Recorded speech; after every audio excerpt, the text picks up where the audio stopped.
everyone, ImmortanG here and welcome to another iRacing video. Are you brand new to iRacing and trying to plan a career path? Or maybe just got one season under your belt like me and entering the C and B license classes not sure where to go to next? Or perhaps you're just a veteran who wants to try something different than running GTs or stock cars. As the next season of iRacing quickly approaches, like some of you, I was unsure which new open wheel road series to invest in next. Whatever your circumstance, this video will hopefully provide you a good overview of which series are available, provide some previous season stats, and give my impressions from personal experience or provide general opinions from the community. But before we get started, just a quick reminder to like and subscribe to the channel and let me know in the comments what series you end up deciding to go with or maybe you suggest. I also stream live over at twitch.tv/ImmortanG every afternoon throughout the week. One last quick note, I'll leave timestamps below if you would like to skip ahead for info on a particular series. Now let's get into it.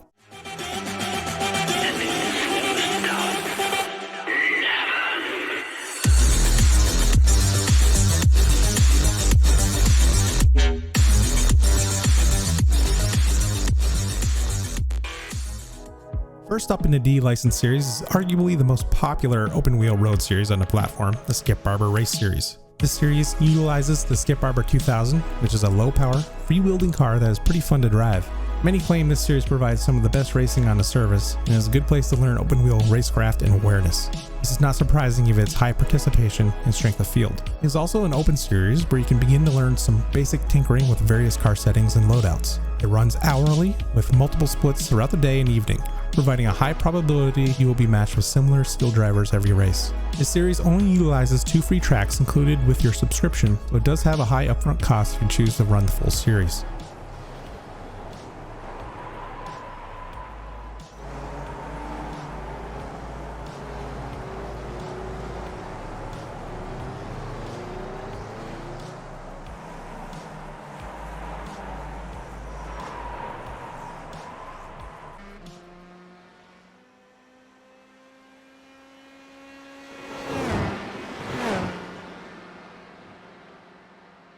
Next up is the Formula Sprint series where you will be tasked to drive the USF 2000. In real life, this car is on the first rung of the Road to Indy driver development program. A slight step up in power from the Skippy and utilizing racing slicks and more aerodynamics, it is quite different to drive. However, more in line with what to expect later on as you advance up to the other open wheel series in my opinion. This series requires a D license, is fixed setups, and runs a 15-minute race every hour. It is also important to note that this series utilizes 2 oval tracks per season as well, which count towards your oval license requirements and not road during these weeks. The series has good participation and 2+ splits throughout the majority of the day. For those on a budget, this might be the best option for you as the series utilizes 6 free tracks included with your subscription this season.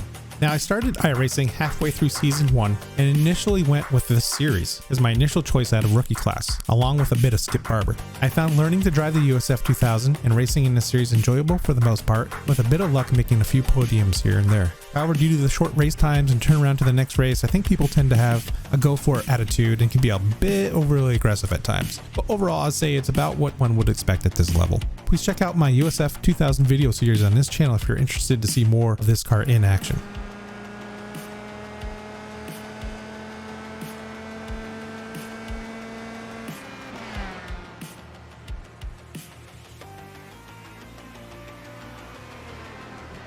Careful how you stop.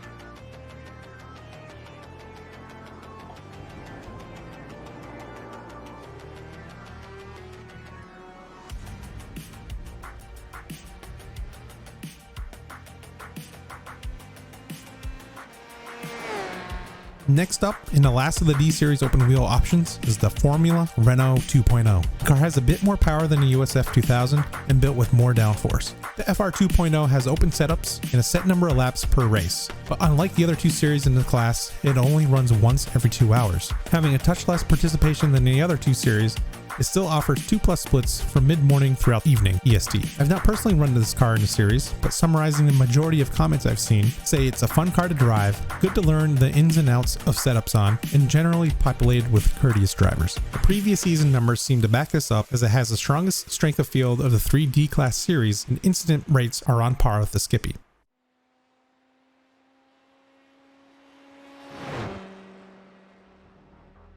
Now to the most popular C open wheel race series, the F3 Championship. This series utilizes the Dallara F3, which has a bit more HP, considerable more torque, and great aerodynamic grip than the previous discussed cars. As a result, this car drives pretty smooth with good grip around the turns and is not easily spun out. This is one of the reasons it's likely so popular. Easy to drive, but difficult to be fast. As noted, no concerns about participation with this guy, as 4+ splits happen throughout most of the day, resulting in competitive races no matter your iRating, and sports a strong, average strength of field overall. This series is open setup, runs a set number of laps, and is available every 2 hours at a quarter past.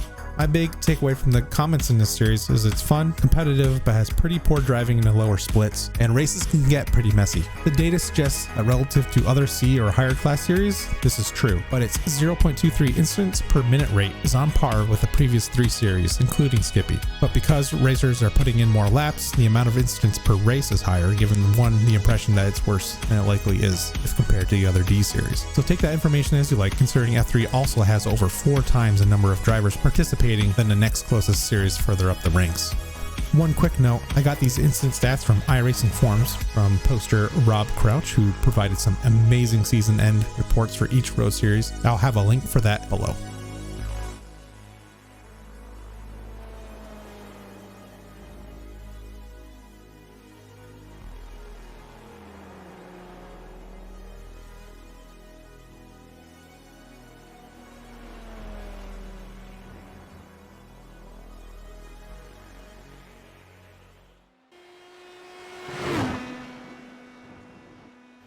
The second option in the C license class is the Indy Pro 2000. The Indy Pro 2000 PM18 car is essentially the USF 2000's big brother on the next rung in the road to Indy. Although similar in look to his younger sibling, the PM18 sports a more powerful engine and a bit more downforce. Unlike the Formula Sprint, the series has open setups and runs based on lap totals. But similar to the Formula Sprint, the series also races on oval tracks, with 3 weeks out of the 12 dedicated to this racing type. In my brief testing of the car, it did have a similar feel to the USF 2000 in some sense, but it's a faster car, a touch more downforce. As for participation, this series does have a significant drop off in what we've seen from the previous series. Even though it doesn't generate the splits of the other series, participation is usually enough to produce official races during the afternoon into evening on the East Coast, where 2 splits is not an uncommon thing to see. This results in varied strength of field between competitors in a given race. However, it does produce a sense of camaraderie, leading to cleaner racing, as proven by the numbers with a 0.15 average incidents per minute. Another caveat, as mentioned earlier, is the requirement of oval track purchases in addition to road would be required to run the full series. If you plan to drive oval cars or race in the next Indy series, these purchases are probably not too much of a concern for you.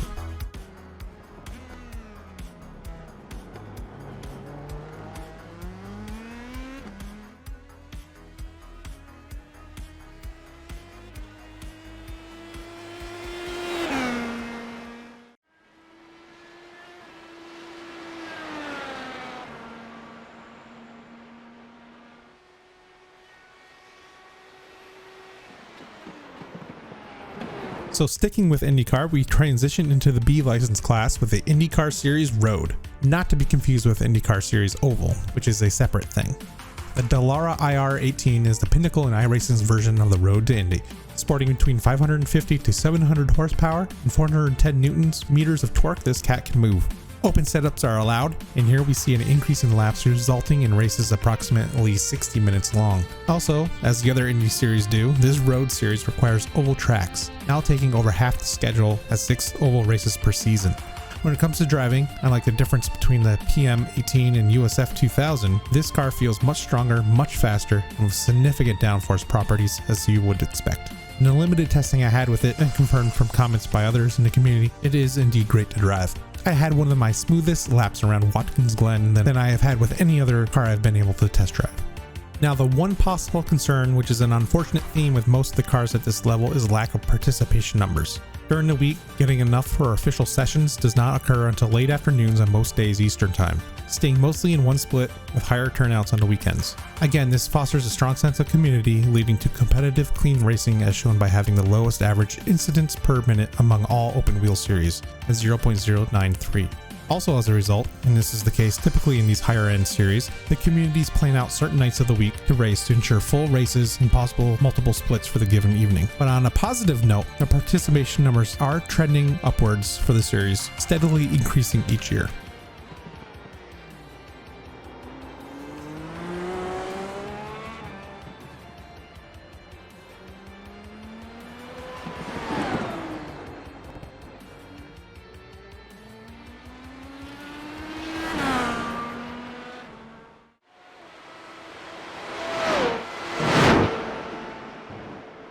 Now jumping back into the F1 trajectory, we have the iRacing Formula 3.5 Championship.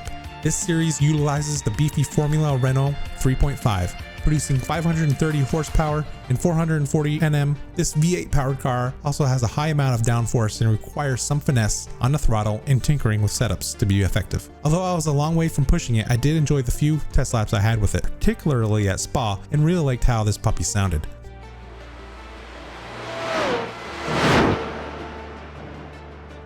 It wasn't quite as intimidating to drive out of the gate as some noted, maybe helped by my experience with the USF 2000, but can certainly see how it will take much practice to master, which I see as a positive. This series does give the highest participation of the B-Class open wheelers, and even higher than the C-Class Indy Pro. Even though it stays in single splits and off hours, races stay near the 25 car capacity usually, and double and triple splits generally occur in the afternoon, early evening. Interestingly, the highest participation times and strength of field for this series revolves around a weekly broadcast that takes place every Saturday at 22 GMT via Apex Racing TV. So needless to say, and verified by my search of forums, this is another good tight community promoting clean quality racing. Another thing of note, if you've been purchasing road tracks while working your way through the lower open wheel series, you likely will be able to use them here. Case in point, with a bulk purchase I made for USF and Skippy tracks back in season 1, I already have 6 of the courses for season 2. And if I were to purchase the tracks I have most common with other road series for this season, I will be at 10. As with the IndyCar Road, this series is also trending upwards with unique participation over the last year and a half.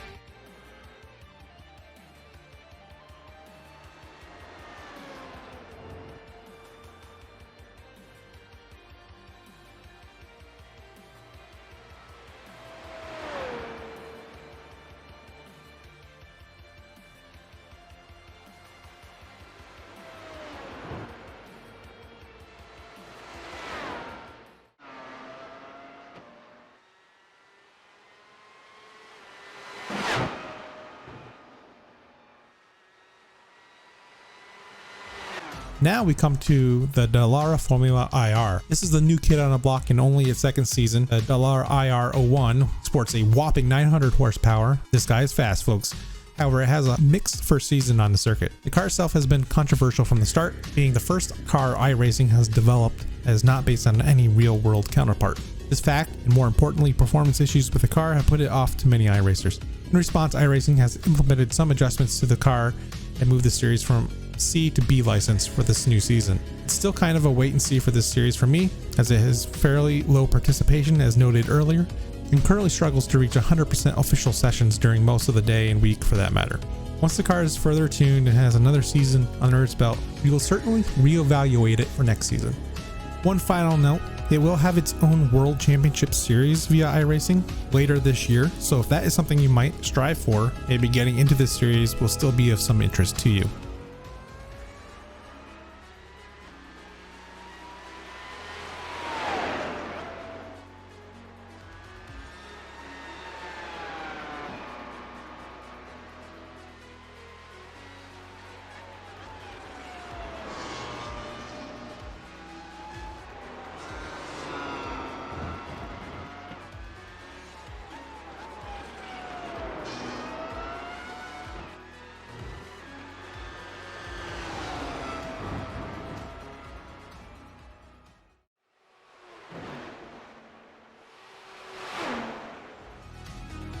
Finally, we reached the cream of the crop of open wheel road racing with the iRacing Grand Prix series. We won't go too in depth with this one because if you're looking to enter the series, you probably have no need for this guide. I will add that those who drive the MP430 love it and have a blast with this series. One Redditor noted it's the most fun racing he's had in 11 years on iRacing. High praise indeed. But in all seriousness, it is said to not be difficult to drive, possibly even easier than a Renault 3.5, but not easy to be fast. We've said for a couple cars at this point. As far as participation, racing revolves around the community having one race every day at 20 GMT with a main event broadcast on Saturday nights at said time. Well, there we have it. But what about the Lotus series, you say? Well, sorry Lotus fans, I elected to cut them for the sake of time because I found them to be a pretty niche series, but maybe next time. So I hope this video was helpful in giving you a one-stop shop to analyze and compare the available open wheel road series. If you did find it helpful or not, again, please hit that like or even that dislike button and subscribe for future iRacing content. and let me know what you decide in the comments below. Good luck on a new season, and I'll see you on the track.